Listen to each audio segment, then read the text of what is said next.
Sugar ఫ్యాక్టరీని వచ్చే ఏడాది డిసెంబర్లో ఓపెన్ చేస్తామని ఉప ముఖ్యమంత్రి భట్టి విక్రమార్క అసెంబ్లీలో చెప్పడంపై ప్రాంత రైతులు హర్షం వ్యక్తం చేస్తున్నారు.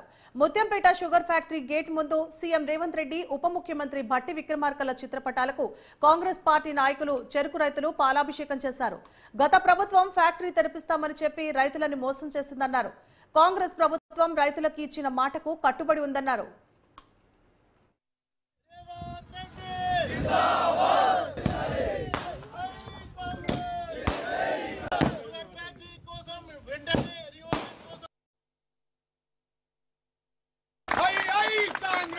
పది సంవత్సరాల నుంచి చెరుకు పండిస్తున్నాం.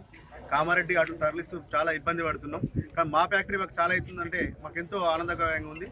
బట్టి అసెంబ్లీలో చెప్పడం, మా నాయకులైన నరసింహారావు గారి, కృష్ణారావు గారు కానీ అలా కూర్చోపడిస్తుందంటే మాకు కూడా, మా రైతులకు ఆనందంగా ఉంది. మాకు చెరుకు ఇక్కడనే ఫ్యాక్టరీ చాలా అయితే మేము ఇంకా ఎక్కువ చెరుకు పెట్టి లాభపడుతుంది. ఏకైక వ్యవసాయ ఆధారిత పరిశ్రమ ముత్యంపేట షుగర్ ఫ్యాక్టరీని నెక్స్ట్ 2025 డిసెంబర్ 25న ప్రారంభిస్తామని షుగర్ ఫ్యాక్టరీ సభా కమిటీ చైర్మన్ శ్రీధర్ బాబు చెప్పడం జరిగిందో దాని ప్రకారం ఇవాళ అసెంబ్లీలో చెప్పడం జరిగింది. మాట ఇచ్చి చెప్పినటువంటి నాయకుడు రేవంత్ రెడ్డి, మాట ఇచ్చి తప్పేటోడు కేసీఆర్. ఎందుకంటే షుగర్ ఫ్యాక్టరీ 100 రోజులలో ప్రభుత్వం స్వాధీనం చేసుకుంటా అని గత 10 సంవత్సరాలలో పూసిన చరిత్ర కేసీఆర్.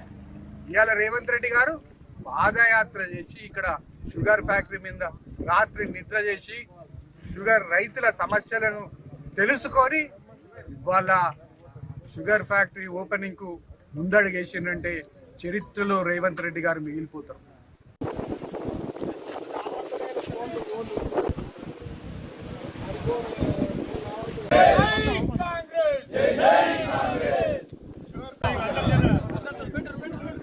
గట్టిగా